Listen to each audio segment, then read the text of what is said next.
Tuan-puan, selalu nampak harga emas kejap naik, kejap turun. Hari ni naik RM5, esok turun RM7. Ramai yang minta pendapat, dah patut beli sekarang ke atau tunggu lagi sekejap? Pertama sekali, kita kena faham, harga emas memang normal kalau ada naik turun setiap hari. Antara punca utama harga emas naik turun adalah faktor ekonomi global, kadar inflasi, kadar tukaran mata wang, ketidakstabilan geopolitik. Jadi kalau kita tunggu harga paling rendah, terus terang saya cakap, kita akan terperangkap dalam perang psikologi. Kita akan asyik tunggu tapi tak beli-beli. Sebab takut tak dapat harga yang terbaik. Sedangkan dalam jangka masa panjang, harga emas sentiasa naik. Ini dah terbukti dari 1971 lagi. Nak tahu strategi paling selamat? Kita beli sikit-sikit secara konsisten. Contohnya 1 gram 1 bulan.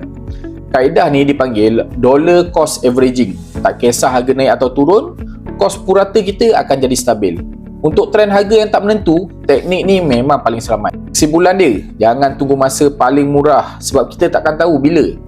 Yang penting mulakan sekarang dan konsisten. Lama-lama confirm kita akan menang dari segi harga purata.